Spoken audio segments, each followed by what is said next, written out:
दफ्तरों के बारे में लोगों के बीच में वाकफियत भी नहीं थी कि लोगों के काम किस तरह करवाए जाते हैं। मकसद जो है खिदमत खल्क, लेकिन खिदमत खल्क के लिए एक पॉलिटिकल पार्टी का भी साथ में होना, उसका टैग भी साथ में होना जरूरी है। कश्मीर की ऑर्गेनाइजेशन, श्री अशोक कौल जी, हमारे मुदस्सर वानी जी, इस सब ने एक फैसला इस कॉन्स्टिट्यूंसी के लिए लिया, जिन्होंने मुझे इस कॉन्स्टिट्यूंसी का प्रेसिडेंट एज ए हेड बना के मुंतखब कर दिया। के प्रधानमंत्री ने वहां से जब देश के नौजवानों के लिए कहा कि मैं देश के हर नौजवान को भारतीय जनता पार्टी में लीडर बनने का मौका देता हूं, तो ये चीजें सुन करके हमने भी ये समझा, जिन पर हमारे ऑनरेबल एमएलए साहिबानों को इस जम्मू कश्मीर के साथ साथ इस करनाह के लिए भी बोलना चाहिए, लेकिन वो वहां पे जाकर के कभी किस इशू पे बात करते हैं, कभी इस मुल्क की बात करते हैं, कभी उस मुल्क की बात करते हैं, लेकिन उनको जिस घर से, जिस धरती से एलजी साहब बैठते थे और तुरंत एक्शन होता था, एडमिनिस्ट्रेशन के बराबर पावर थे, मुझे लगता है देश के किसी कोने पर भी इस तरह की चीज देखने को नहीं मिलेगी जिस तरह इंडियन आर्मी हमारे नौजवानों को, भटके हुए नौजवानों को वापस एक ट्रैक पे चढ़ाकर उसकी निगरानी करती है। अस्सलाम वालेकुम, खुशामदीद है आप सभी का सीएनसी में, और आपके साथ मैं हूं लोन सुलेमान।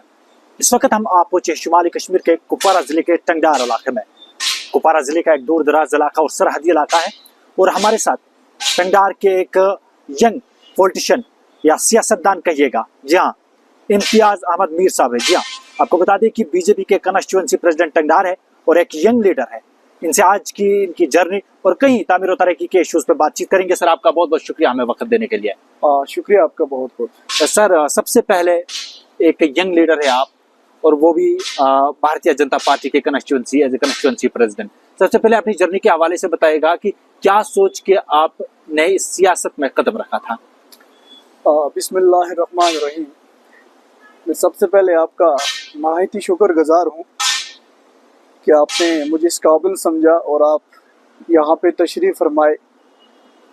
चाहे मेरी जर्नी पे बात हुई, चाहे आप तामीर और तरक्की पे बात करना चाहें, मैं आपके हर सवाल का जवाब देने पे मुतमईन हूँ। जहाँ तक मेरी जर्नी का ताल्लुक है, मेरी जो इब्तदाई तालीम हुई गवर्नमेंट हाई स्कूल खोटपारा से, अपने गांव से हुई। उसके बाद आगे बढ़ते बढ़ते मेरी ग्रेजुएशन यहाँ से हुई। 2014 में हमने अपनी ग्रेजुएशन को कंप्लीट किया। अपनी नौकरी के लिए भी बहुत स्ट्रगल की। जो चीज़ मुकद्दर में नहीं थी उसे मैंने इन पहाड़ों के बीच में, मैदानों के बीच में बहुत कशमकश की, लेकिन वो मुझे नहीं मिल सकी। उसके बाद देश के अंदर जब भारतीय जनता पार्टी की सरकार आई 2014 में, उससे पहले हम अपनी तालीम कंप्लीट कर चुके थे, लेकिन एज ए सोशल वर्कर भी इस ग्राउंड पे काम करते थे। इतना तजर्बा भी नहीं था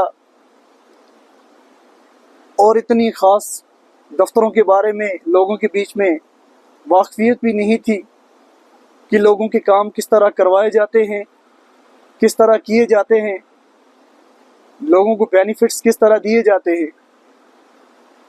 लेकिन 2014 से लेकर के 2019 तक ये जो कुछ सालों का गैप था, हम देश के प्रधानमंत्री की हर स्टेटमेंट, हर उस स्कीम को फॉलो करते थे जो देश के हित में होती थी, जो इस देश के गरीब गुरबा नौजवान बहन माओं के लिए उनके हित में होती थी।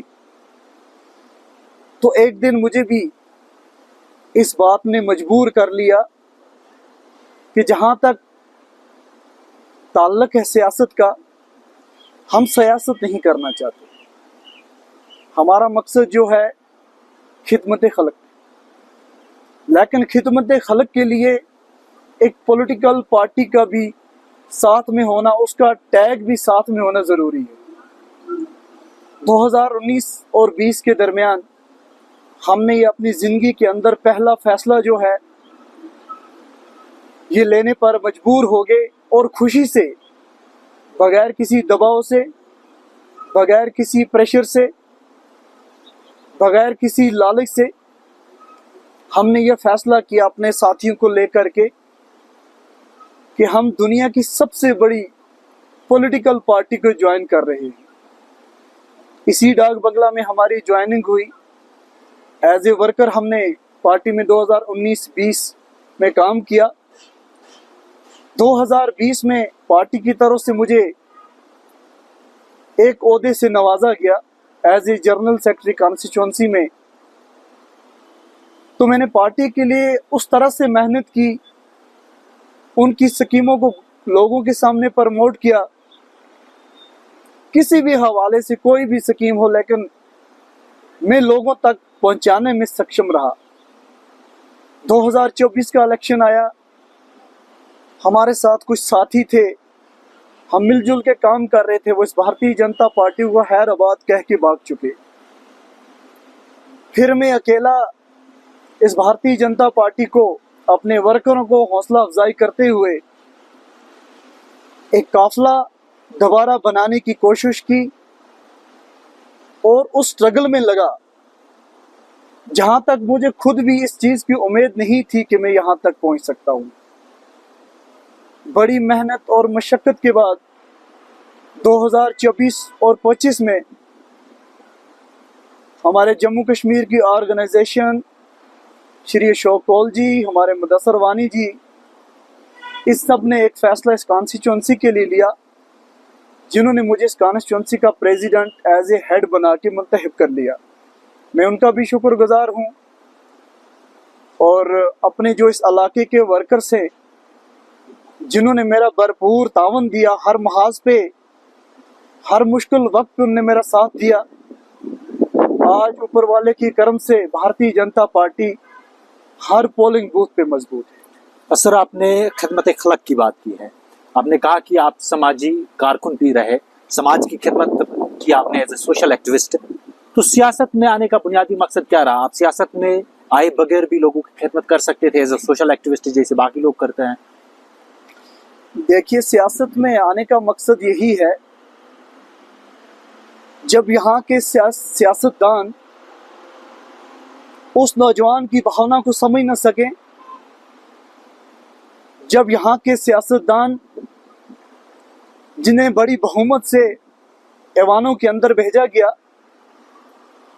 कि यहाँ के उस युवा को, यहाँ के उस नौजवान को रोजगार दिया जाए जो अपने रोजगार में मसरूफ हो, न कि उसके हाथ में कुछ ऐसी चीज दी जाए जिससे वो कौम के लिए हानिकारक साबित हो।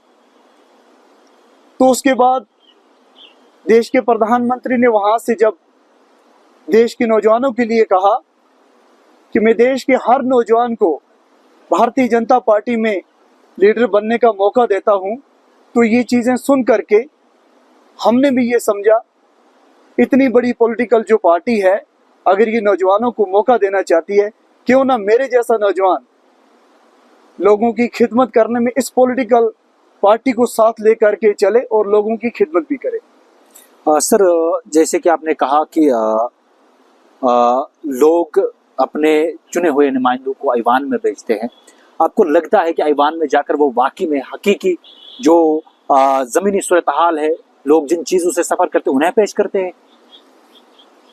देखिए, ऐवानों में 1947 से लेकर के 2025 तक ऐवान चलते हैं, ऐवानों में एमएलए भी जाते हैं, लेकिन जो इलाके की तरफ से एक रिप्रेजेंटेटिव तय किया जाता है ऐवान के लिए, वो जाकर के इस गरीब कौम की उस घर के चिराग को जलाने के बदले वो उसकी तरफ तवज्जो नहीं देता। जो बेसिक्स जरूरियात होनी है ग्राउंड पे, जिन्हें पूरा करने में एक एमएलए को वहां पे भेजा जाता है। आप यहाँ पे हमारी बिजली की हालत देखिए, आप यहाँ पे हमारी रोड्स की हालत देखिए, आप यहाँ पे हमारी बेसिक जो चीज़ें हैं उन पर नज़रसानी कीजिए, जिन पर हमारे ऑनरेबल एमएलए साहिबानों को इस जम्मू कश्मीर के साथ साथ इस करनाह के लिए भी बोलना चाहिए।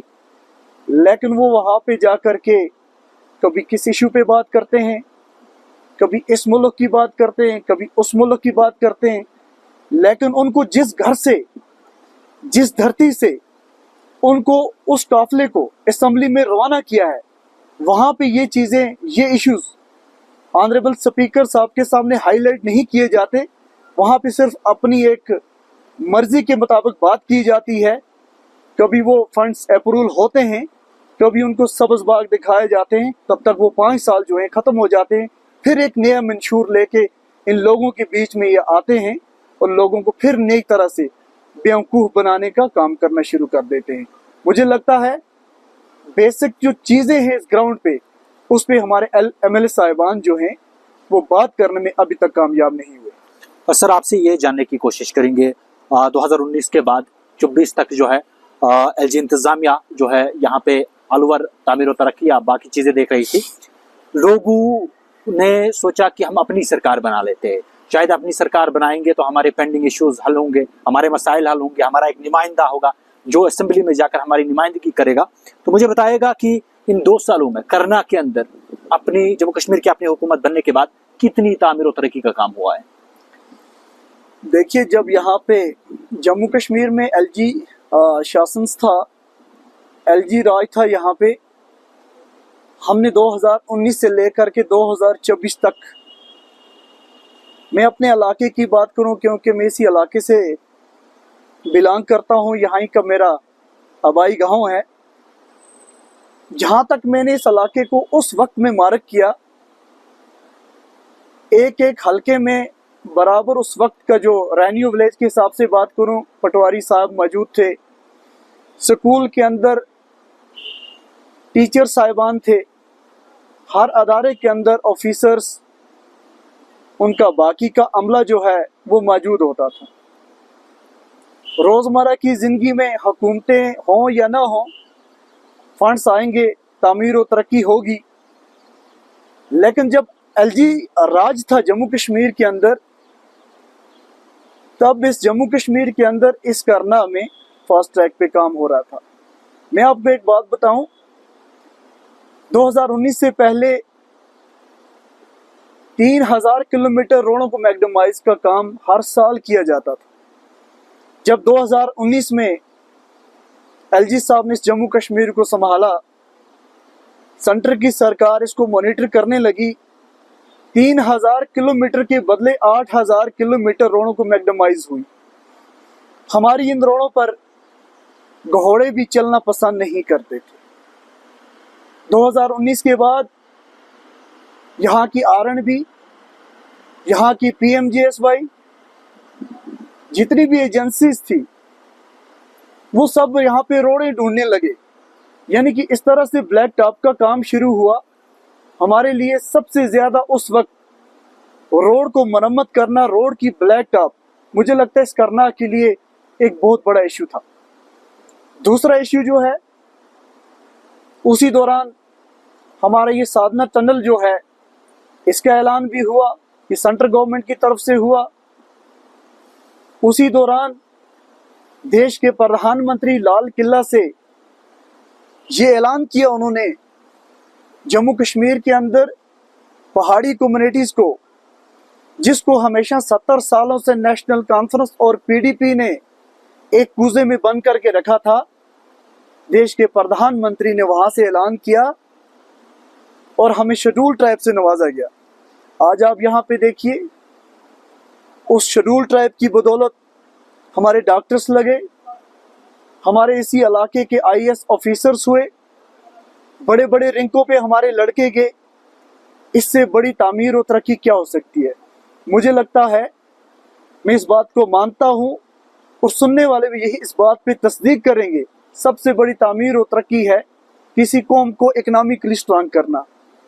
अगर कौम इकनॉमिकली स्ट्रांग है, वहाँ पे ऑटोमेटिकली दूसरी ग्राउंड लेवल की बाकी की जो तामीरात हैं उस पर भी काम होगा, बाकी की चीज़ों को भी देखा जाएगा। सिविल हुकूमत से बेहतर थी उस वक्त जब यहाँ पे एलजी साहब बैठते थे और तुरंत एक्शन होता था, एडमिनिस्ट्रेशन के बराबर पावर थे। आज एडमिनिस्ट्रेशन भी इस हुकूमत को देख करके परेशान है। हुकूमत ऑर्डर निकालती है, उसी का मिनिस्टर उस पर ऑब्जेक्शन उठाता है।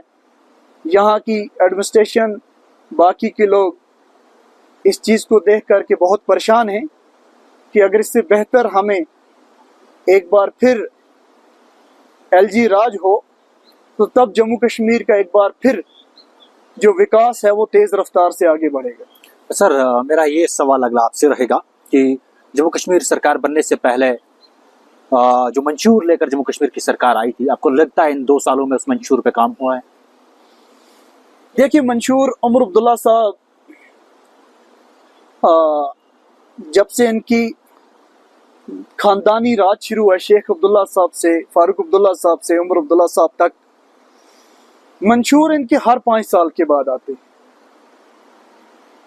लेकिन इस बार जनता जो थी इनके मंशूर को एक बार पकड़ के और उस पर नजर रख के बैठ गई कि इस बार इनकी चोरी जो है, जिस पर्दे के पीछे नेशनल कॉन्फ्रेंस काम कर रही है, हम इसको एक्सपोज करें। उन्होंने गैस सिलेंडर की बात की, उन्होंने फ्री राशन को बढ़ाने की बात की, उन्होंने रोजगार की बात की। आपने खुद भी देखा होगा, असेंबली के सेशंस चले, असेंबली में 12 सिलेंडर जो इनको देने थे सिर्फ 6 तक बात हुई। अभी तक एक सिलेंडर भी उस गरीब, उस बेवा मजलूम तक पहुंचने में ये कामयाब नहीं हुई। रही बात चावलों की, 3 महीने का राशन इन्होंने एडवांस में दिया था। अगर ये पावरफुल सरकार होती, ये मजबूत इरादों से अपने काम करते, मुझे लगता है आज हमारे लोग यहाँ पे चावल के दाने दाने के लिए तरस रहे हैं। ये दिन हमें देखने को नहीं मिलता। देश के प्रधानमंत्री 9 साल से पूरे मुल्क को मुफ्त राशन बांटने का काम कर रहे हैं, लेकिन हम चाहते हैं हमें पैसों से राशन दिया जाए, वो भी हमें नेशनल कॉन्फ्रेंस की सरकार देने में अभी तक कामयाब नहीं हुई है। तो बाकी रही बात इनका जो मंशूर है, ये मंशूर लाएंगे, फिर उस पर बात करेंगे, इनके 5 साल खत्म हो जाएंगे, फिर नया एक मंशूर लेके आएंगे। ये उमर अब्दुल्ला साहब की एक सियासी राजनीति है। जिस तरह सियासत में उनके दादाजी आए, उनके वालिद साहब आए, अब वो खुद आए, इसी तरह इनके मंशूर भी आते रहेंगे, बदल बदल के मंशूर भी आते रहेंगे और जनता को बेवकूफ़ बनाते रहेंगे। लेकिन इस बार जनता जो है, इसने अपना मूड बदल लिया है, अपनी सोच बदल ली है। आने वाले वक्त में ऐसी कोई भी ऐसी गलती ना करेंगे कि इनको इस तरह का खमियाजा भुगतने को पड़े। सर, करना मेन इश्यूज बताएगा जिनसे लोग परेशान है, लोगों की वो परेशानी, मेन इश्यूज जो अब तक सरकार हल नहीं कर पाई। देखिए, यहाँ पे सबसे पहले मैं आपको बताऊं, हमारा जो साधना टनल का ऐलान हुआ था, इनने पिछली बार भी असेंबली में बात की कि सेंट्रल गवर्नमेंट ने इसको मंजूर किया है, लेकिन अगर इसमें स्टेट का कोई रोल है, मैं चाहता हूँ स्टेट में इसमें जल्द अज जल्द अपने कदम उठाए सेंट्रल गवर्नमेंट से उसके साथ मिल करके, ताकि हमारा साधना का जो मसला है ये जल्दी हल हो जाए। बाकी रही बात, यहाँ पर बहुत बेरोजगारी है। यहाँ हमारी इंडियन आर्मी ना होती, 600 पोर्टर को हर साल रोजगार फराहम होता है यहाँ पे। अगर इंडियन आर्मी यहाँ पे ना होती, मुझे लगता है हमारा नौजवान बहुत डिस्टर्ब था, है और रहेगा। बहुत सारे नौजवानों को इंडियन आर्मी ने अपनी तरफ से रोजगार दिया, चाहे उनकी सद्भावना का रोजगार हो, उनके पोर्टर का रोज़गार हो, उनका कैजुअल का रोज़गार हो, लेकिन इंडियन आर्मी ने इस इलाके के साथ उस तरह वफा का सलूक किया है, मुझे लगता है देश के किसी कोने पर भी इस तरह की चीज़ देखने को नहीं मिलेगी। जिस तरह इंडियन आर्मी हमारे नौजवानों को, भटके हुए नौजवानों को वापस एक ट्रैक पे चढ़ाकर उसकी निगरानी करती है, और तब तक उसको छोड़ती नहीं जब तक उसको उसकी मंजिल तक उसका फ्यूचर ब्राइट करके तब तक यहाँ की अफवाह जो है पीछे नहीं हटती।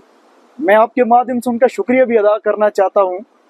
हमारे यहाँ पे आग की वारदातें होती हैं, हमारे सिविलियंस से पहले यहाँ की अफवाज पहुँचती है, चाहे वो फायर एंड इमरजेंसी लेकर के हो, अपनी फ़ौज को लेकर के हो, यानी कि इलाके में जहाँ भी जाओगे आपको हर आदमी हमारी मुल्क की इंडियन आर्मी को सलाम पेश करते हुए नज़र आएगा। बाकी आपने खुद देखा यहाँ डेवलपमेंट की ज़रूरत है, यहाँ तामीर और तरक्की की ज़रूरत है, यहाँ रोज़गार की ज़रूरत है, यहाँ हमारी बिजली का जो सिस्टम है इसको और बढ़ाने की ज़रूरत है। बाकी जो एमएलए साहब ने अपना CDF जो कॉन्स्टिट्यूंसी डेवलपमेंट फंड होता है वो तो उसने अपने वर्करों के लिए दे दिया। हमारे हॉस्पिटल का जो निज़ाम है ये बिल्कुल धर्म भरम है। मिशनरी यहाँ पे बहुत सारी है लेकिन डॉक्टर्स नहीं हैं, टेक्नीशियंस यहाँ पे नहीं हैं। यहाँ फिर फूड इन सप्लाई की बात करें, यहाँ के उनके एम्प्लॉइज़ नहीं हैं। राशन स्टोरों पे भेजा जाता है लेकिन एम्प्लॉइज वक्त पे नहीं भेजे जाते। ये किसकी नाकामी है? ये मौजूदा हुकूमत की नाकामी है। अगर मौजूदा हुकूमत असम्बली में इस पर बात करेगी, इस पर चर्चा करेगी, वो ज़रूर इन चीज़ों को भेजने में कामयाब होगी। लेकिन एडमिनिस्ट्रेशन का काम है यहाँ के सिस्टम को चलाना, यहाँ के सिस्टम को बेहतर करना। हुकूमत का काम है उनके लिए फंड्स भेजने, उनके लिए बाकी के जो अमवाद कम पड़े हैं वो भेजने। सर अब एक आखिरी सवाल आपसे मेरा रहेगा, as a young leader, young generation या हमारे यूथ के लिए आपकी जानिब से क्या मैसेज रहेगी? देखिए, यूथ के लिए यही मैसेज है, मैं चाहता हूँ जिस तरह यूथ आज के दौर में एक पॉजिटिव सोच लेके आगे चल रहा है, एक तो अपनी सोच को बदलना नहीं। यहाँ इस तरह का माशरा बना था, कुछ हमारे दुश्मनों ने, कुछ दरिंदों ने इस नौजवान नस्ल को बर्बाद करने की एक पूरी राजनीति बना ली थी। लेकिन मैं फिर नाम लेना चाहूँगा, यहाँ की इंडियन आर्मी ने और पुलिस, जम्मू कश्मीर पुलिस ने मिल करके इस चीज़ को रोका। तो आज कहीं ना कहीं हमारा नौजवान जो है अपने रोज़गार को कायम करने में जुटा है। सेंट्रल गवर्नमेंट की तरफ से स्कीमें आई, PMEGP स्कीम्स आई, युवा की स्कीम आई, एग्रीकल्चर की तरफ जाएं हम, बहुत सारी स्कीमें जो हैं युवा की तरफ पहुंची और युवा इस स्कीम का वेलकम करने लगा। और आज इस नौजवान ने बैंक की तरफ अपना रुझान किया है और बैंक उन्हें फाइनेंस देने में कामयाब हो रहा है। कहीं ना कहीं मुझे लग रहा है इस नौजवान का इस सोच को लेकर के, एक पॉजिटिव सोच लेकर के एक उस फ्यूचर की तरफ जाना, उस ब्राइट फ्यूचर की तरफ जाना, मुझे लगता है बहुत कामयाबी है।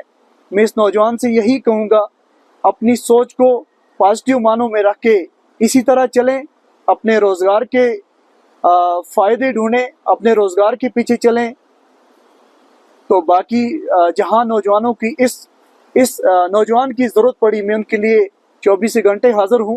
बाकी मैं इस इलाके के नौजवानों को मुबारक देता हूं कि अभी तक इस नौजवान ने बंदूक नहीं उठाई, अभी इस नौजवान ने रोड पे किसी उस शख्स को पत्थर नहीं मारा, अभी इस नौजवान ने कुछ ऐसे कदम नहीं उठाए। मैं फिर भी इस नौजवान को, इसके जज्बे को सलाम पेश करता हूं कि हमारा नौजवान सूझबूझ वाला है, हमारा नौजवान उस सोच वाला है जो इस देश की सोच को साथ लेकर के आगे बढ़ने का काम करता है। चलिए सर, आपका बहुत बहुत शुक्रिया। हम आपको बता दें कि आज के हमारे इस खास शुमारे में करना के एक यंग लीडर, जहाँ बीजेपी के कॉन्स्टिट्यूएंसी प्रेसिडेंट इम्तियाज अहमद मीर साहब थे, जिनसे हमने उनकी पॉलिटिकल जर्नी, साथ में करना की तामीर और तरक्की पर बातचीत की है। और इनका कहना है कि मौजूदा हुकूमत जिन दावे या वादों के साथ आई थी, जिस मंशूर के साथ आई थी, उस मंशूर को ज़मीनी सतह पर इम्प्लीमेंट करने में बिल्कुल नाकाम हुई है। मज़ीद ऐसे शुमारे लेकर हम आपकी खिदमत में हाजिर होते रहेंगे। आप बने रहिएगा CNC के साथ।